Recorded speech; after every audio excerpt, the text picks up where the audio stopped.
श्री शिवाय नमस्तुभ्यम। हम पहुंच चुके हैं श्रावण मास कथा श्रृंखला के 13वें अध्याय पे। आइए सुनते हैं आज की कथा, जिसमें भगवान शिव जी और सनत कुमार का एक प्यारा संवाद है और प्यारी कथा है। सनत कुमार बोले, हे भगवान, किस व्रत के द्वारा अतुलनीय सौभाग्य प्राप्त होता है और मनुष्य पुत्र पौत्र धन ऐश्वर्य तथा सुख प्राप्त करता है। हे महादेव, व्रतों में उत्तम व्रत को आप मुझसे बतलाएं। तब महादेव बोले, हे सनत कुमार, तीनों लोकों में विख्यात दुर्वा गणपति व्रत है। सर्वप्रथम भगवती पार्वती ने श्रद्धा के साथ इस व्रत को किया था। हे मुनि श्रेष्ठ, इस प्रकार पूर्व में सरस्वती, महेंद्र, विष्णु, कुबेर तथा अन्य देवता, मुनिजन, गंधर्व और किन्नर, इन सभी ने भी इस व्रत को किया था। इस व्रत को श्रावण मास के शुक्ल पक्ष की चतुर्थी तिथि को करना चाहिए, क्योंकि उसी दिन सभी पापों का नाश होता है। उस चतुर्थी के दिन स्वर्ण पीठासन पर स्थित एक दंत गजानन विघ्नेश के स्वर्णमय प्रतिमा बनाकर उसके आधार पर स्वर्णमय दुर्वा को व्यवस्थित करना चाहिए। फिर विघ्नेश्वर को रक्त वस्त्र से वेष्टित करना चाहिए। इसके बाद गणेश जी की विधिवत पूजन करनी चाहिए। उन्हें पाद्य, अर्घ्य, चंदन, अक्षत, धूप, दीप, नैवेद्य आदि अर्पित करने चाहिए। विघ्नेश्वर को रक्त चंदन से मिश्रित अक्षत अर्पण करने चाहिए। पूजा के दौरान विभिन्न नामों से गणेश जी को स्मरण करना चाहिए। हे उमासुत, आपको नमस्कार है। हे विश्वव्यापिन, हे सनातन, मेरे समस्त कष्टों को आप नष्ट कर दीजिए। मैं आपको पाद्य समर्पित करता हूँ। गणेश्वर देव, उमापुत्र तथा मंगल का विधान करने वालों को यह अर्घ्य प्रदान करता हूँ। हे भगवान, आप मेरे इस अर्घ्य को स्वीकार करें। विनायक, शूर तथा वर प्रदान करने वाले को नमस्कार है। लंबोदर तथा सभी विघ्नों का नाश करने वाले देवता को नमस्कार है। उमा के शरीर के मैल से आविर्भूत हे गणेश जी, आप इस चंदन को स्वीकार करें।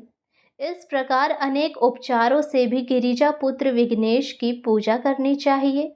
पूजा के बाद यह कहना चाहिए कि स्वर्ण निर्मित इस प्रतिमा में मैं विघ्नेश का आह्वान करता हूँ, कृपा निधि पधारें। पहले दिन अधिवासन करके प्रातःकाल ग्रह होम करना चाहिए। उसके बाद दुर्वा दलों तथा मोदकों से होम करना चाहिए। फिर पूर्ण आहुति देकर आचार्य आदि का विधिवत पूजा करना चाहिए और घट तुल्य थनों वाली गाय का दान अपने सामर्थ्य के अनुसार करना चाहिए। हे वत्स, इस प्रकार व्रत करने पर मनुष्य सभी मनोरथों को प्राप्त कर लेता है। हे सनत कुमार, अपने प्रिय पुत्र गणेश के व्रत करने से संतुष्ट होकर मैं उस मनुष्य को पृथ्वी पर सभी सुख प्रदान करके अंत में उसे सद्गति देता हूँ। जैसे दुर्वा अपने शाखा प्रशाखाओं के द्वारा वृद्धि को प्राप्त होती है, उसी प्रकार उस मनुष्य के पुत्र पौत्र आदि संतति निरंतर बढ़ती रहती है। यह था श्रावण मास का एक बहुत ही प्यारे व्रत का वर्णन। आइए अब मैं इसकी कथा सुनाती हूँ। बहुत समय पहले की बात है। पृथ्वी पर अनालासुर नामक एक अत्यंत बलशाली और क्रूर दैत्य रहता था। वह इतना दुष्ट था कि ऋषि मुनि और साधारण मनुष्य को जीवित ही निगल जाता था। उसके आतंक से स्वर्ग और पृथ्वी पर हाहाकार मचा हुआ था। सभी देवी देवता और ऋषि मुनि भयभीत थे। एक दिन सभी देवता और प्रमुख ऋषिगण, जिनमें इंद्र भी शामिल थे, भगवान शिव के पास कैलाश पर्वत पर पहुँचे। उन्होंने अपनी व्यथा महादेव को सुनाई और अनलासुर से मुक्ति दिलाने की प्रार्थना की। भगवान शिव ने उनकी प्रार्थना सुनी और बोले, हे देवताओं, अनलासुर का वध मेरे हाथों नहीं लिखा। इस दैत्य का अंत करने की शक्ति केवल मेरे पुत्र गणेश में है। आप सभी गणेश के पास जाएं, वही आपकी इस समस्या का समाधान कर सकते हैं। भगवान शिव की बात सुनकर सभी देवता और ऋषिगण भगवान गणेश के पास गए। उन्होंने हाथ जोड़कर अपनी सारी समस्या गणेश जी को बताई और उनसे अनलासुर से रक्षा करने की विनती की। गणेश जी ने देवताओं की परेशानी देखी और तुरंत ही अनलासुर को निगल गए। दैत्य के निगलते ही सभी देवता और ऋषिगण प्रसन्न हो गए, लेकिन शीघ्र ही गणेश जी को असहनीय पेट में दर्द और जलन होने लगी। उन्होंने कई प्रकार के उपाय किए, पर पेट की जलन शांत नहीं हुई। उनका शरीर अग्नि के समान तपने लगा। जब कोई उपाय काम नहीं आया, तब कश्यप ऋषि ने उनके पास जाकर उन्हें गणेश जी की पीड़ा देखी और तुरंत 21 दुर्वा की गांठें बनाकर उन्हें खाने के लिए दी।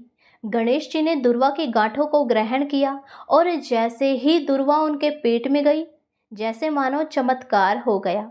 गणेश जी के पेट की जलन शांत हो गई और उन्हें तुरंत आराम मिल गया।